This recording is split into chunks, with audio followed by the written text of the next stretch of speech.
ओम शांति। आज दिनांक 3 जनवरी 2023। प्रातः मुरली बाप दादा मधुबन। बाबा बोले, मीठे बच्चे, यह सृष्टि व जमाना दुख का है। इससे नष्टोमोह बनो, नए जमाने को याद करो। बुद्धि योग इस दुनिया से निकाल, नई दुनिया से लगाओ। बाबा समझाते, मीठे बच्चे, यह सृष्टि व जमाना दुख का है। इससे नष्टोमोह बनो, नए जमाने को याद करो। बुद्धि योग इस दुनिया से निकाल, नई दुनिया से लगाओ। अर्थात स्वयं भगवान निराकार पिता परमात्मा हम बच्चों को सुख का रास्ता बताते, नई दुनिया में जाने लायक बनाते। तो बाबा कहते, अब यह जो पुरानी सृष्टि है दुख देने वाली है। जो भी देह के संबंध हैं दुख देने वाले हैं, जो भी सुख सुविधा के साधन हैं सब दुख देने वाले हैं। अब इन दुख देने वाले संबंधों से, सुख सुविधा के साधनों से, पुरानी सृष्टि से, रौरव नरक से अपना बुद्धि योग निकालकर अपना बुद्धि योग नई दुनिया अर्थात स्वर्ग में लगाओ, क्योंकि वहां अथाह सुख है। अब तुम बच्चों को जाना है नई सुख की दुनिया में। तो बाबा आया है हम बच्चों को दुख से लिबरेट कर सुख की दुनिया में ले जाने के लिए, जिसके लिए बाबा युक्ति बताते, नष्टो मोहा बनो। नष्टो मोहा बनेंगे तो बाबा कहते नई दुनिया में बुद्धि योग लगा सकेंगे, एक बाप को याद कर सकेंगे। एक बाप को याद करने से विकर्म विनाश होंगे। नई दुनिया को याद करने से नई दुनिया में जो देवी देवता हैं उनके गुण ज्ञान तथा शक्तियों को धारण करने का रास्ता मिलेगा। तो बाबा ही आकर हमें सुख धाम में जाने का रास्ता बताते। प्रश्न किया बाबा ने, कृष्णपुरी में चलने के लिए तुम बच्चे कौन सी तैयारी करते और कराते हो? कृष्णपुरी में चलने के लिए तुम बच्चे कौन सी तैयारी करते और कराते हो? उत्तर में बाबा समझाते, कृष्णपुरी में चलने के लिए इस अंतिम जन्म में सब विकारों को छोड़ पावन बनना और दूसरों को बनाना। पावन बनना ही दुख धाम से सुख धाम में जाने की तैयारी है। तुम सबको यही संदेश दो कि यह डर्टी दुनिया है, इससे बुद्धि योग निकालो तो नई सतयुगी दुनिया में चले जाएंगे। अर्थात नई सतयुगी दुनिया में जाने का रास्ता बाबा बताते। बाबा कहते, सब विकारों को छोड़ दो, विकारों से मुक्त बनो और सर्व को मुक्त बनाओ, क्योंकि बाबा आया है दुख धाम से सुख धाम जाने के लिए। तो हम बच्चों को बाबा गुण ज्ञान तथा शक्तियों से सजाते, पावन बनने का रास्ता बताते। बाबा कहते, इस अंतिम जन्म में पवित्र बनो, सब विकारों को छोड़ो। विकार का अंश मात्र भी ना रहे तो तुम सुख धाम में जाने के लायक बन सकोगे। तो सुख धाम में जाने की बाबा की श्रीमत अनुसार हम तैयारी करते और सभी को बाबा का परिचय देकर, नई दुनिया का परिचय देकर सबको नई दुनिया में जाने का रास्ता बताते। गीत सुनाया बाबा ने, मुझको सहारा देने वाले, मुझको सहारा देने वाले। ओम शांति। इस गीत में बच्चे कहते हैं कि बाबा, बच्चों की बुद्धि चली जाती है बेहद के बाप तरफ। जिन बच्चों को अब सुख मिल रहा है अथवा सुख धाम का रास्ता मिल रहा है, समझते हैं बरोबर बाप स्वर्ग के 21 जन्मों का सुख देने आया है। इस सुख की प्राप्ति के लिए स्वयं बाप आकर शिक्षा दे रहे हैं, समझा रहे हैं कि यह जो जमाना है अर्थात इतने जो मनुष्य हैं वे कुछ भी दे नहीं सकते, यह तो सब रचना है ना, आपस में भाई बहन है, तो रचना एक दो को सुख का वर्षा कैसे दे सकते? सुख का वर्षा देने वाला जरूर एक रचयिता बाप ही होगा। इस जमाने में कोई मनुष्य नहीं जो किसको दुख, बाबा कहते इस जमाने में ऐसा कोई मनुष्य नहीं जो किसको सुख दे सके। सुख दाता सदगति दाता है ही एक सदगुरु। अब सुख कौन सा मांगते हैं? बाबा कहते अब सुख कौन सा मांगते हैं? यह तो सभी भूल गए हैं कि स्वर्ग में बहुत सुख थे और अभी नरक में दुख है। तो जरूर सभी बच्चों पर मालिक को तरस पड़ेगा। बहुत हैं जो सृष्टि के मालिक को मानते हैं, परंतु वह कौन है, उनसे क्या मिलता है, वह कुछ पता नहीं। तो ऐसे बाबा कहते ऐसे तो नहीं मालिक से हमको दुख मिला है, याद करते ही हैं उनको सुख शांति के लिए। भक्त भगवान को याद करते हैं जरूर प्राप्ति के लिए, दुखी हैं तब तो सुख शांति के लिए याद करते हैं। बेहद का सुख देने वाला है एक बाप, बाकी हद का अल्पकाल सुख तो एक दो को देते ही रहते हैं, वह कोई बड़ी बात नहीं। भक्त सभी पुकारते हैं एक भगवान को, जरूर भगवान सबसे बड़ा है, उनकी महिमा बहुत बड़ी है, तो जरूर बहुत सुख देने वाला होगा। बाप कभी बच्चों को व जवानों को दुख नहीं दे सकते। बाप कभी बच्चों को व जमाने को दुख नहीं दे सकते। बाप समझाते हैं तुम विचार करो, मैं जो सृष्टि अथवा जमाना रचता हूं तो क्या दुख देने के लिए? मैं तो रचता हूं सुख देने के लिए, परंतु यह ड्रामा सुख दुख का बना हुआ है। मनुष्य कितने दुखी हैं। बाप समझाते हैं कि जब नया जमाना नई सृष्टि होती है तो उसमें सुख होता है, दुख पुरानी सृष्टि में होता है। सब कुछ पुराना जड़जड़ीभूत हो जाता है। पहले जो मैं सृष्टि रचता हूं उसको सतो प्रधान कहा जाता है। उस समय सभी मनुष्य कितने सुखी रहते हैं। वह धर्म अब प्रायः लोप होने के कारण कोई की बुद्धि में नहीं है। तुम बच्चे जानते हो नया जमाना सतयुग था, अब पुराना है, तो आशा रखते हैं कि बाप जरूर नई दुनिया बनाएगा। पहले नई सृष्टि नए जमाने में बहुत थोड़े थे और सुखी थे, जिन सुखों का पारावार नहीं था। नाम ही कहते हैं स्वर्ग, बैकुंठ नई दुनिया, तो जरूर उसमें नए मनुष्य होंगे। जरूर वह देवी देवताओं की राजधानी मैंने स्थापन की होगी ना। नहीं तो जब कलयुग में एक भी राजा नहीं, सब कंगाल हैं, फिर एकदम सतयुग में देवी देवताओं की राजाई कहां से आई? यह दुनिया बदली कैसे? परंतु सभी की बुद्धि इतनी मारी हुई है जो कुछ भी समझते नहीं है। बाप आकर बच्चों को समझाते हैं।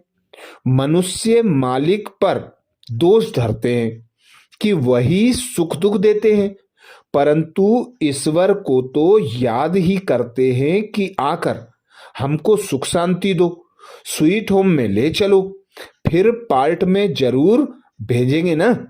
कलयुग के बाद फिर सतयुग जरूर आना है। मनुष्य तो रावण की मत पर है, श्रेष्ठ मत तो है ही श्रीमत। बाप कहते हैं मैं सहज राजयोग सिखाता हूं, मैं कोई गीता का श्लोक आदि नहीं गाता हूं जो तुम गाते हो। क्या बाप बैठ गीता सिखाएंगे? मैं तो सहज राजयोग सिखाता हूं। स्कूल में गीत कविताएं सुनाई जाती हैं क्या? स्कूल में तो पढ़ाया जाता है। बाप भी कहते हैं तुम बच्चों को मैं पढ़ा रहा हूं, राजयोग सिखला रहा हूं। मेरे साथ और कोई का भी योग नहीं है, सब मेरे को भूल गए हैं। यह भूलना ही ड्रामा में नूंद है। मैं आकर फिर याद दिलाता हूं। मैं तो तुम्हारा बाप हूं, मानते भी हो इन कॉर्पोरियल गॉड है, तो उनके तुम भी इन कॉर्पोरियल बच्चे हो। बाबा कहते, मैं आकर फिर याद दिलाता हूं, मैं तो तुम्हारा बाप हूं, मानते भी हो इन कॉर्पोरियल गार्ड है, तो तुम भी इन कॉर्पोरियल बच्चे हो। निराकार आत्माएं तुम फिर यहाँ आते हो पार्ट बजाने। सभी निराकार आत्माओं का निवास स्थान निराकारी दुनिया है, जो ऊंचते ऊंच है। यह साकारी दुनिया, फिर आकारी दुनिया, और वह निराकारी दुनिया सबसे ऊपर तीसरे तबके पर है। बाप सम्मुख बैठ बच्चों को समझाते हैं। हम भी वहां के रहने वाले हैं। जब नई दुनिया थी तो वहां एक धर्म था जिसको हेवन कहा जाता है। बाप को कहा जाता है हेवनली गॉडफादर। कलयुग है कंसपुरी, सतयुग है कृष्णपुरी। तो पूछना चाहिए कि अब तुम कृष्णपुरी चलेंगे? अगर तुम कृष्णपुरी चलने चाहते हो तो पवित्र बनो। जैसे हम तैयारी कर रहे हैं दुख धाम से सुख धाम चलने की, तुम भी करो। उसके लिए विकार जरूर छोड़ना पड़ेंगे। यह सबका अंतिम जन्म है। सभी को वापस जाना है। क्या तुम भूल गए हो 5000 वर्ष पहले यह महाभारी लड़ाई? बाबा कहते कि क्या तुम भूल गए हो 5000 वर्ष पहले यह महाभारी लड़ाई नहीं लगी थी, जिसमें सभी धर्म विनाश हुए थे और एक धर्म की स्थापना हुई थी। सतयुग में देवी देवता थे ना, कलयुग में नहीं है। अब तो रावण राज्य है, आसुरी मनुष्य हैं, उन्हों को फिर देवता बनाना पड़े तो उसके लिए आसुरी दुनिया में आना पड़े, वह देवीय दुनिया में आएंगे। वह दोनों संगम पर आएंगे। गाया भी हुआ है, कल्प कल्प कल्प के संगम युगे आता हूं। बाप हमको समझाते हैं, हम उनकी श्रीमत पर हैं। कहते हैं मैं गाइड बन तुम बच्चों को वापस ले जाने आया हूं। इसलिए मुझे कालों का काल भी कहते हैं। कल्प पहले भी महाभारी लड़ाई लगी थी जिससे स्वर्ग के द्वार खुले थे, परंतु सभी तो वहां नहीं गए सिवाय देवी देवताओं के। बाकी सब शांति धाम में थे। तो मैं निर्वाण धाम का मालिक आया हूं सभी को निर्वाण धाम ले जाने। तुम रावण की जंजीरों में फंसे हुए विकारी मूत पलीती आसुरी गुणों वाले हो। काम है नंबर 1 डर्टी, फिर क्रोध लोभ नंबर वार डर्टी है। तो सारी दुनिया से नष्टो मोह होना है, तब तो स्वर्ग चलेंगे। जैसे बाप हद का मकान, बाबा कहते जैसे बाप हद का मकान बनाते हैं तो बुद्धि उसमें लग जाती है। बच्चे कहते हैं बाबा इसमें यह बनाना, अच्छा अच्छा मकान बनाना। वैसे बेहद का बाप कहते हैं मैं तुम्हारे लिए नई दुनिया स्वर्ग कैसा अच्छा बनाता हूं, तो तुम्हारा बुद्धि योग पुरानी दुनिया से टूट जाना चाहिए। यहां रखा ही क्या है? देह भी पुरानी, आत्मा में भी खाद पड़ी हुई है। वह निकलेगी तब जब तुम योग में रहेंगे, ज्ञान भी धारण होगा। यह बाबा कहते, बाबा यह भाषण कर रहे हैं ना, हे बच्चे तुम सभी आत्माएं मेरी रचना हो, आत्मा के स्वरूप में भाई भाई हो। अब तुम सभी को मेरे पास वापिस आना है। अभी सब तमो प्रधान बन चुके हैं, रावण राज्य है ना। तुम पहले नहीं जानते थे कि रावण राज्य कब से आरंभ होता है। सतयुग में 16 कला है, फिर 14 कला होती हैं।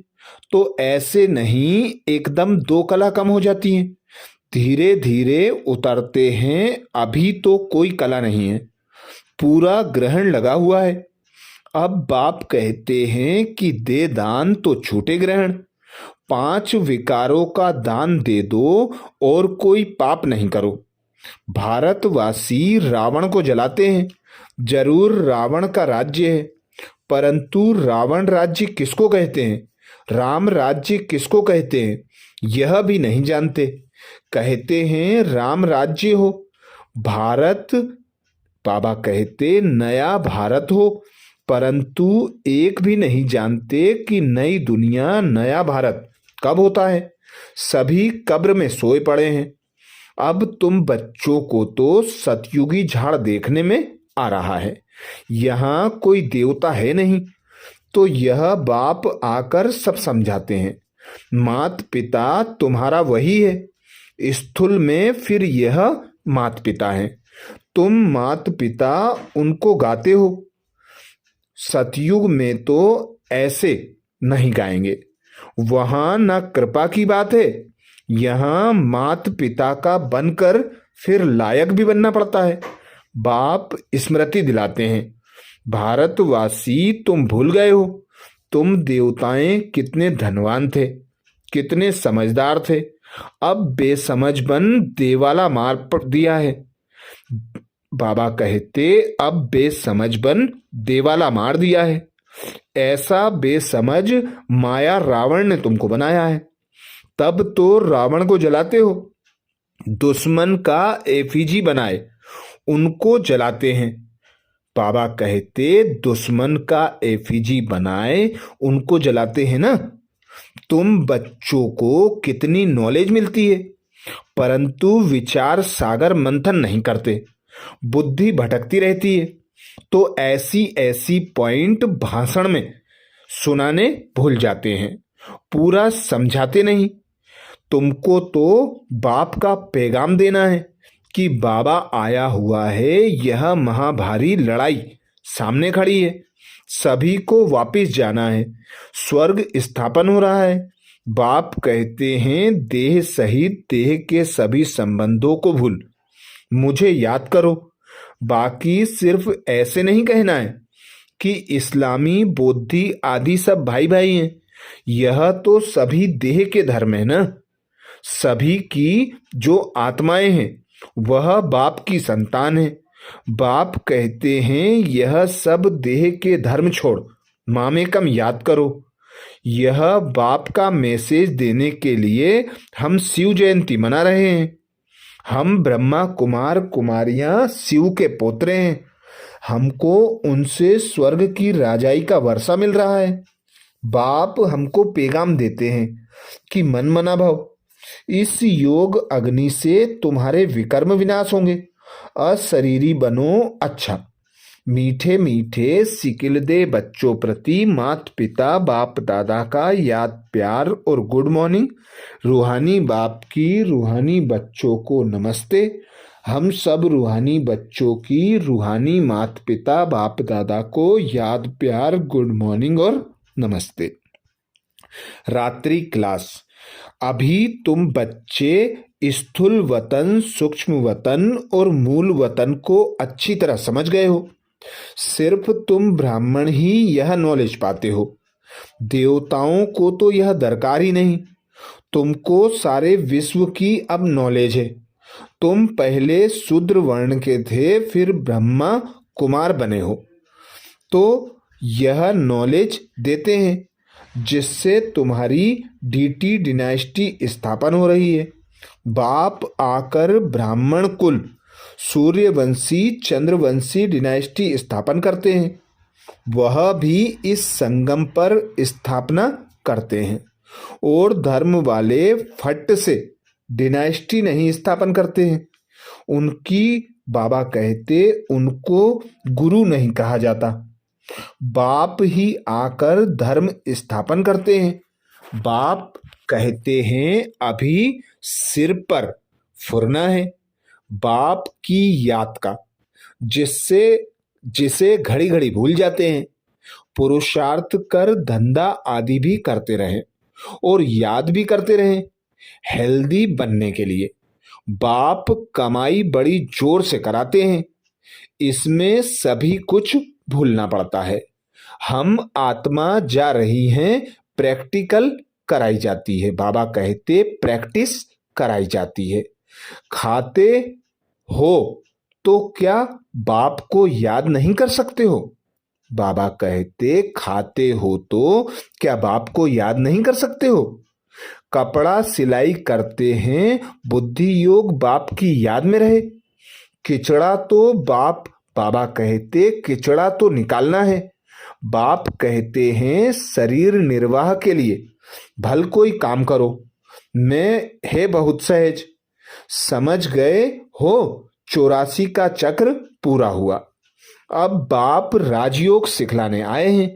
यह वर्ल्ड की हिस्ट्री ज्योग्राफी इस समय रिपीट होती है। कल्प पहले ऐसे ही रिपीट हो रही है। बाबा कहते कल्प पहले जैसे ही रिपीट हो रही है।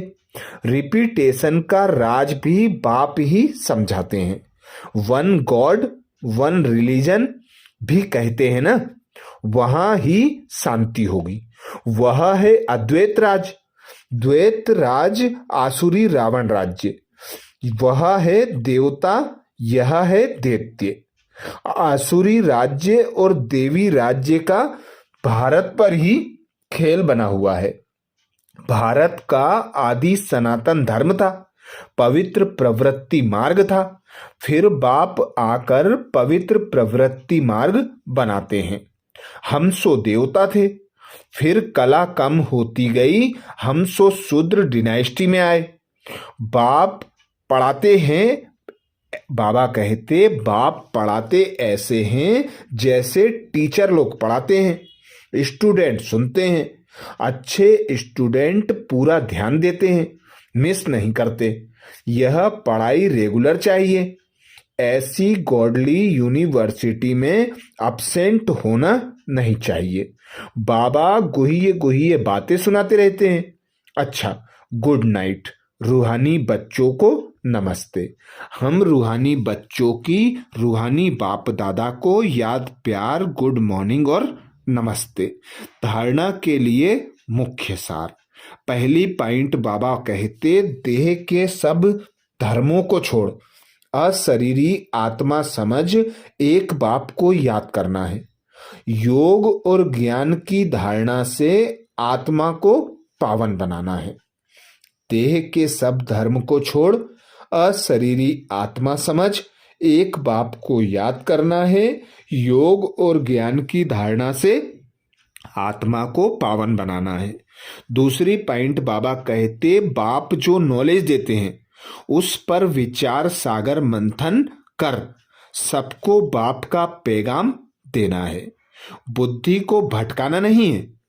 बाप जो नॉलेज देते हैं उस पर विचार सागर मंथन कर सबको बाप का पैगाम देना है, बुद्धि को भटकाना नहीं है। वरदान दिया बाबा ने। वरदान में बाबा कहते बाप के कदम पर कदम रखते हुए परमात्म दुआएं प्राप्त करने वाले आज्ञाकारी भाव। बाप के कदम पर कदम रखते हुए परमात्म दुआएं प्राप्त करने वाले आज्ञाकारी भाव। डिटेल में बाबा समझाते आज्ञाकारी अर्थात बाप दादा के आज्ञा रूपी कदम पर कदम रखने वाले। ऐसे आज्ञाकारी को ही सर्व संबंधों से परमात्म दुआएं मिलती हैं। यह भी नियम है। साधारण रीति भी कोई किसी के डायरेक्शन प्रमाण हाँ जी कहकर कार्य करते हैं तो जिसका कार्य करते उसकी दुआएं उनको जरूर मिलती हैं। यह तो परमात्म दुआएं हैं जो आज्ञाकारी आत्माओं को सदा डबल लाइट बना देती हैं। स्लोगन। दिव्यता और अलौकिकता को अपने जीवन का श्रृंगार बना लो तो साधारणता समाप्त हो जाएगी। दिव्यता और अलौकिकता को अपने जीवन का श्रृंगार बना लो तो साधारणता समाप्त हो जाएगी। अच्छा, ये थे बाबा के महावाक्य। ओम शांति।